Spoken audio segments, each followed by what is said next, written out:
Hi everyone, I'm Sarai Schneider, and I wanted to talk to you today about what it means to transform our ancestors into allies.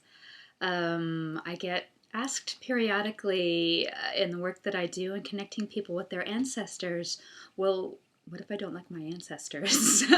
There are many of us who walk in the world with ancestors we're not so thrilled with that have hurt us in some way. Maybe it's a long lineage of that, or maybe it's just someone we had a really challenging relationship with in our time. And so I actually wanted to share a story about something that just happened to me regarding my grandfather who passed a little over a year ago.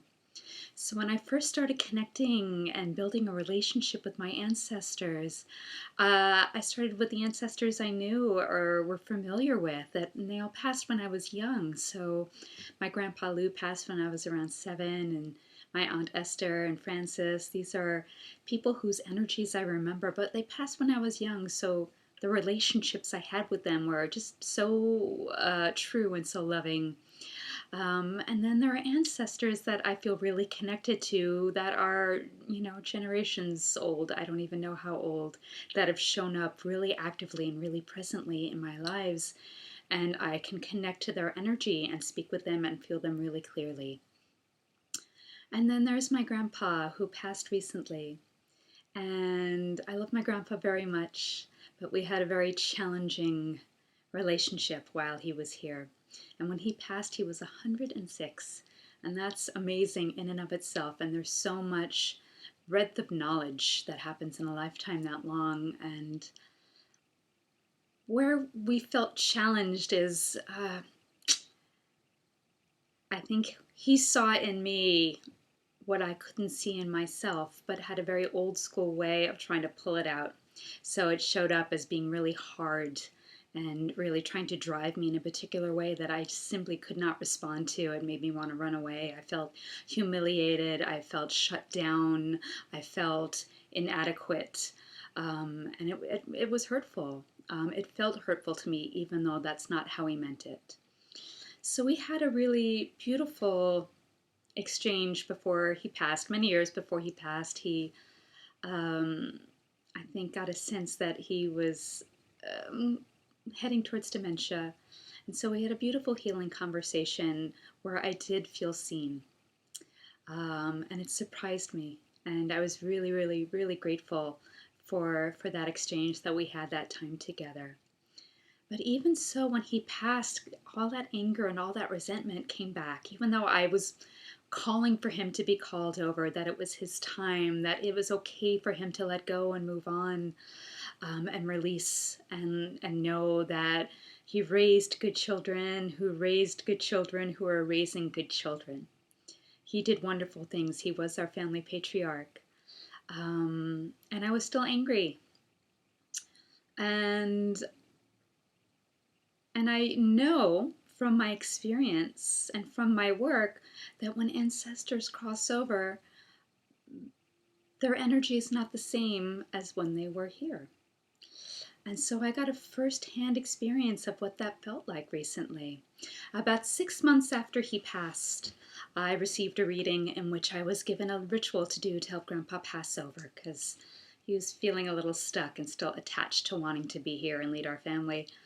And so I was given the task to nurture a plant. And, this was Grandpa, and I was going to nurture it and talk to it and help him to cross by nurturing this plant, by feeding this plant, by helping it to grow, and speaking to the plant as though it were the spirit of my grandfather, asking him, letting him know it's okay to cross to the other side. And so 6 months later, actually, it was right around the solstice, just a little over a month ago. I don't know, in January, December, the solstice. I felt him come in, and I was surprised. I was like, oh, hello. It was during a meditation, actually. It was a journey I was participating in, a 7-day journey through up to the solstice. And so I was pleasantly surprised. I'm new here to Seattle and I'm excited to get my work going here. And so I was like, Grandpa, great. I'm glad you're there. I need your expertise. I need your business smarts. Come on, let's get to work. We got some work to do, right? And so I was teasing him in this way and speaking to him as though I were connecting to the spirit that I knew here. And so I was playing a little bit and knowing still, could feel a little bit inside my heart that, I was relating to him from that wounded place still.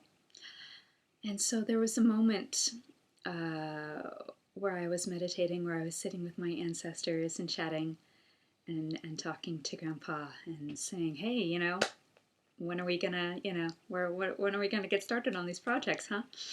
And all of a sudden, I just got blasted with the cleanest, clearest, most divine energy straight from his photo. Just boom. And it brought me to tears. Because it was the big lesson that he was transformed. This was not the energy that I knew here in this world. This was his divine energy. This was his transformed being who was trying to connect with me. He was kept like trying to, and I was like still holding him in this old vibration and not allowing him to transform. I was holding on to that and not realizing and not relating to him in his transformed energy. And the message was, how are you supposed to receive the messages and gifts I have for you if you're still holding me here? You've wanted so much for me to see you in your transformed energy, and now I'm asking you to see me and feel me in my transformed energy. And it was this powerful and beautiful moment and this real deep getting and knowing and experience of all the things that I've been talking about. It was something that landed in my body in such a visceral and such a powerful and beautiful and special way. I'm eternally grateful for the lesson, for the knowing, eternally grateful that I have this incredible ally on my side, um, to know that that healing is possible, even once they cross over, that this deep soul wounding that I felt from him in this lifetime could be transformed. That is still being transformed. There's still work to do there. There's still healing to do there.